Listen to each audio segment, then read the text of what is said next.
तो कैसे हैं दोस्तों, आप सभी के एक बार फिर से स्वागत है आपका अपना यूट्यूब चैनल रत्नाकर ज्ञान सागर में। आज हम आप लोगों के लिए लेकर आए हैं। प्रत्येक दिन हम आप लोगों को ऑब्जेक्टिव लेकर आते हैं। आज हम लोग को चैप्टर वाइज हम आप लोगों के लिए चैप्टर वाइज लेकर आए हैं। आज हम लोग पढ़ेंगे वर्ग 10 के पाठ 1 का क, यानी कि दोस्तों भूगोल।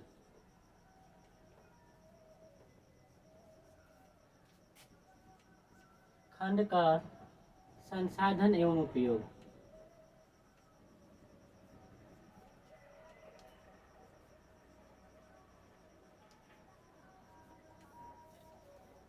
आज हम इसके महत्वपूर्ण टॉपिक को देखेंगे दोस्तों कि क्या क्या इस टॉपिक में है, और आप लोगों के लिए जितने भी लाभदायक है वो सभी को पढ़ाएंगे। आप लोग इसको ध्यान से देखिए और पढ़िए। तो दोस्तों, संसाधन एवं उपयोग। तो संसाधन किसे कहते हैं? संसाधन वह है जिसका हम लोग उपयोग करते हैं, यानी कि अगर परिभाषा देखा जाए तो पृथ्वी पर की वह सभी वस्तुएं जिसका हम लोग उपयोग करते हैं उसे संसाधन कहते हैं। तो दोस्तों, संसाधन का परिभाषा है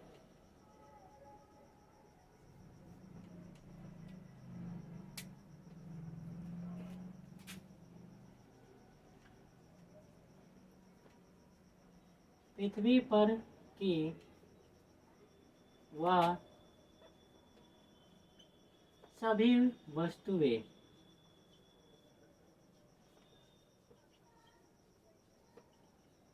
जिसका हम उपयोग करते हैं या कर सकते हैं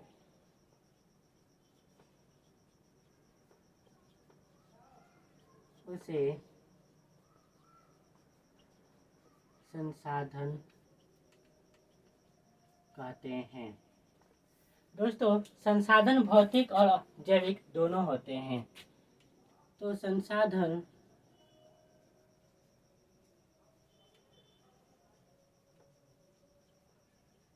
भौतिक एवं जैविक दोनों होते हैं। जैसे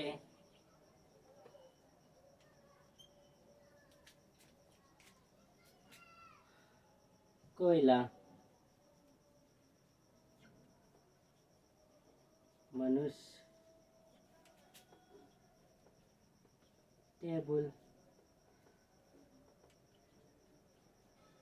इत्यादि। तो दोस्तों, ये संसाधन का परिभाषा है। संसाधन किसे कहते हैं?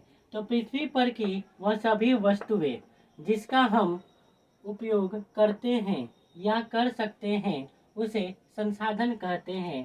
संसाधन भौतिक एवं जैविक दोनों होते हैं। जैसे कोयला, मनुष्य, टेबल, यहाँ तक कि दोस्तों ये जो बोर्ड है जिसका हम उपयोग कर रहे हैं ये भी संसाधन है। ये जो स्केच है ये भी संसाधन है। मोबाइल फ़ोन उपयोग करते हैं, संसाधन है। जल का उपयोग करते हैं, जल भी संसाधन है। पेट्रोलियम, जितने भी खनिज पदार्थ है जिसका हम उपयोग करते हैं वो सभी संसाधन कहलाते हैं। तो दोस्तों, ये हो गया संसाधन की परिभाषा। तो संसाधन कितने प्रकार के होते हैं? तो दोस्तों, संसाधन अलग अलग प्रकार के होते हैं। उत्पत्ति के आधार पर, उपयोगिता के आधार पर अलग अलग। तो यहाँ हम पढ़ेंगे संसाधन के प्रकार।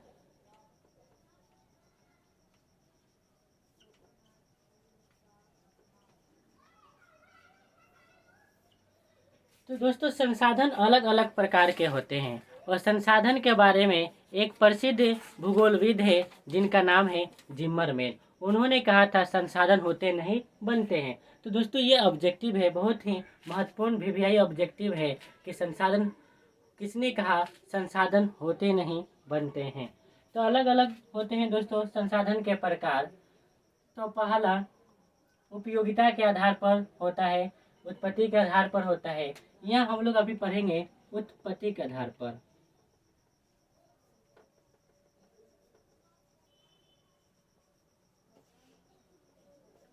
तो दोस्तों, उत्पत्ति के आधार पर संसाधन दो प्रकार के होते हैं, जैव संसाधन और अजैव संसाधन।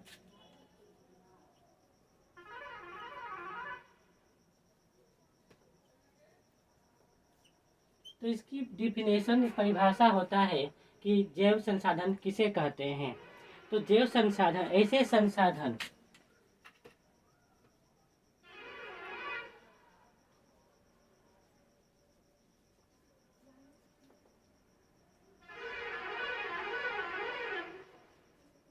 जिसकी प्राप्ति जैव मंडलों से होती है दोस्तों।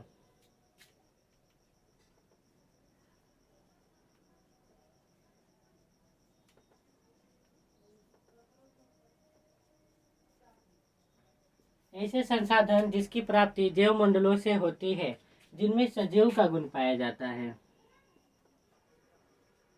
जिनमें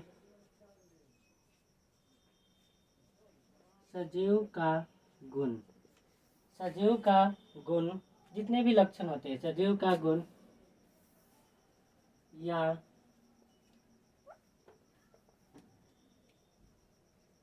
लक्षण मौजूद होते हैं, उसे जैव संसाधन कहते हैं।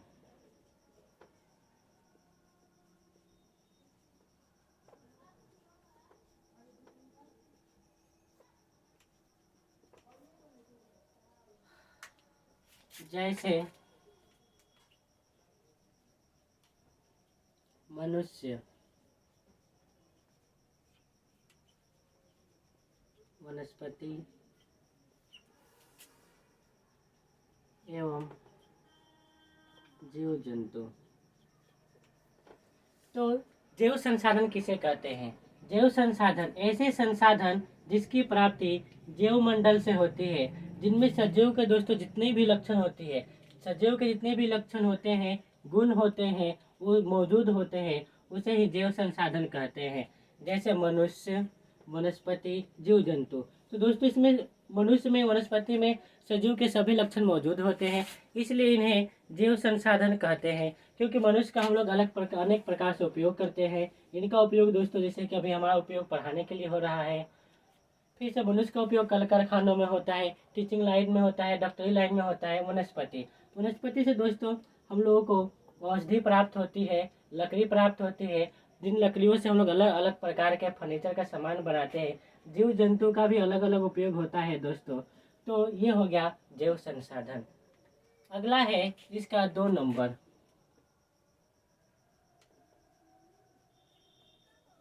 अजैव संसाधन।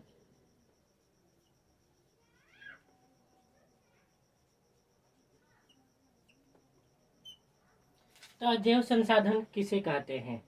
अजैव संसाधन, इसकी परिभाषा है ऐसे संसाधन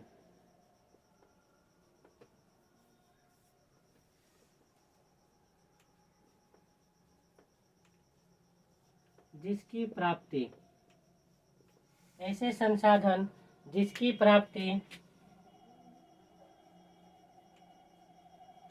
निर्जीव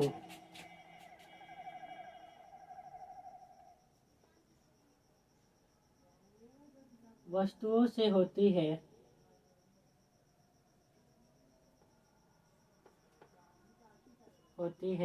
उसे अजैव संसाधन कहते हैं।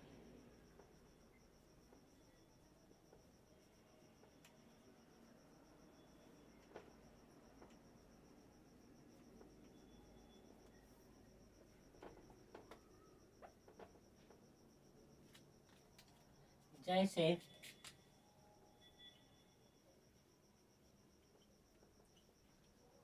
कोयला, पेट्रोलियम,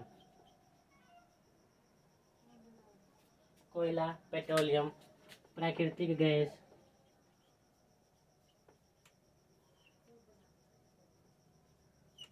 और भी हो जाएंगे, बहुत सारे दोस्तों हैं, चांदी, सोना इत्यादि। तो दोस्तों आप लोग देखिए कि संसाधन के प्रकार। उत्पत्ति के आधार पर संसाधन दो प्रकार के हो गए, जैव संसाधन और अजैव संसाधन।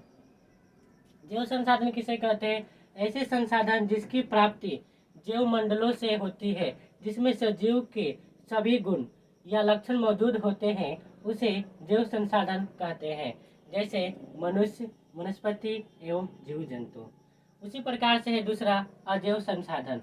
ऐसे संसाधन जिसकी प्राप्ति निर्जीव वस्तुओं से होती है, उसे अजैव संसाधन कहते हैं। जैसे कोयला, पेट्रोलियम, प्राकृतिक गैस, चांदी, सोना, पीतल, धातु, खनिज सभी होते हैं दोस्तों। तो ये आप लोगों के लिए बहुत ही महत्वपूर्ण है। इसे ध्यान से पढ़ते जाए और याद करते जाए, जो आपके मैट्रिक बोर्ड के लिए बहुत ही महत्वपूर्ण है। तो छात्रों यहाँ पर क्या होता है कि पढ़ने के लिए मेहनत करनी बहुत ज़रूरी होती है दोस्तों। ये अचानक एक दिन की नहीं है, पढ़ाई तपस्या होती है। इसे बहुत मेहनत करें और याद करें और बिहार बोर्ड में सफलता प्राप्त करें। अब संसाधन के प्रकार में हम लोग पढ़ेंगे दूसरा नंबर का, उपयोगिता के आधार पर।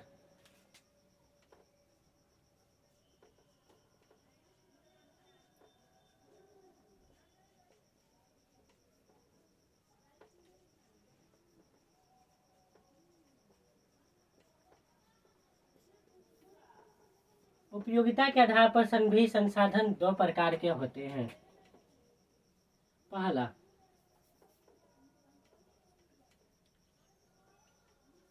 नवीकरणीय संसाधन और दूसरा होता है अनवीकरणीय संसाधन। हम लोग इसका परिभाषा देखेंगे कि जिस संसाधन का हम लोग बार बार उपयोग करते हैं, उसे हम लोग नवीकरणीय संसाधन कहते हैं। तो नवीकरणीय संसाधन किसे कहते हैं? तो इसकी परिभाषा है ऐसे संसाधन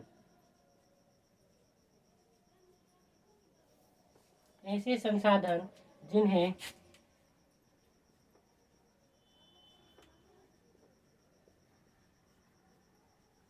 भौतिक, रासायनिक,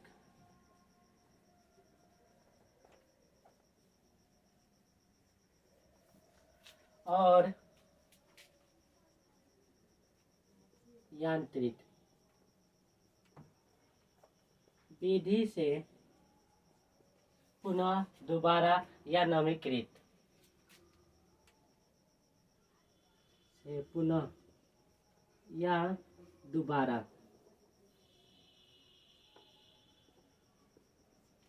उपयोग कर सकते हैं।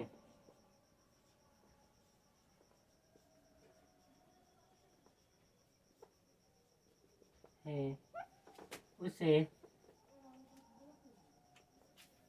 नवीकरणीय संसाधन कहते हैं।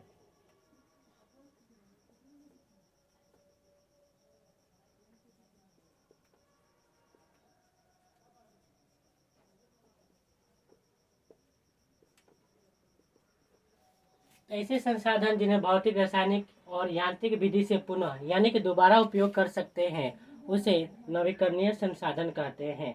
जैसे सौर ऊर्जा, पवन ऊर्जा,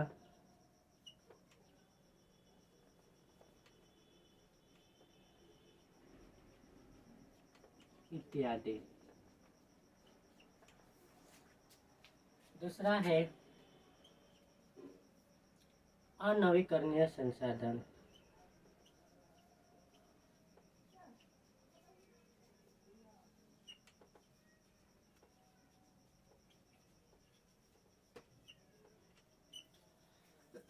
इसकी परिभाषा होगा ऐसे संसाधन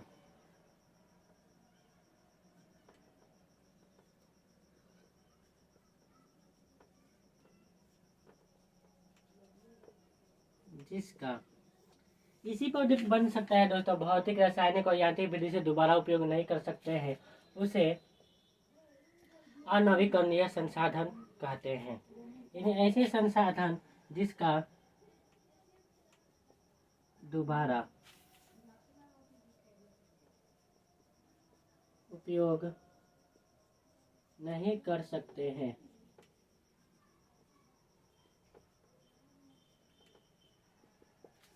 उसे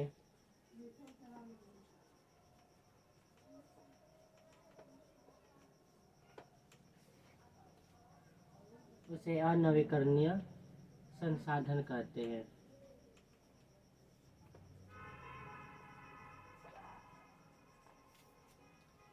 जैसे कोयला,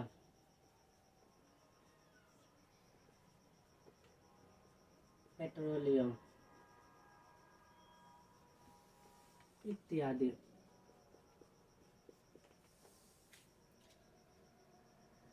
तो उपयोगिता के आधार पर संसाधन दो प्रकार के होते हैं, नवीकरणीय संसाधन और अनवीकरणीय संसाधन। नवीकरणीय संसाधन किसे कहते हैं? ऐसे संसाधन जिन्हें भौतिक, रासायनिक और यांत्रिक विधि से दोबारा उपयोग कर सकते हैं, उसे हम लोग नवीकरणीय संसाधन कहते हैं। जैसे सौर ऊर्जा, पवन ऊर्जा। तो जैसे दोस्तों कि सौर ऊर्जा का हम लोग उपयोग कर रहे हैं और इसका रिचार्ज खत्म हो गया, सही दोस्तों, चार्ज खत्म हो गया, तो हम लोग इसको फिर से दोबारा सौर पैनल से चार्ज करके उपयोग कर सकते हैं। इसलिए इसे नवीकरणीय संसाधन कहते हैं। अनवीकरणीय संसाधन, ऐसे संसाधन जिसका दोबारा उपयोग नहीं कर सकते हैं, उसे अनवीकरणीय संसाधन कहते हैं। जैसे कोयला, पेट्रोलियम। तो दोस्तों अनवीकरणीय संसाधन में जितने भी जीवाश्म ईंधन होते हैं, सभी के सभी जीवाश्म ईंधन आते हैं।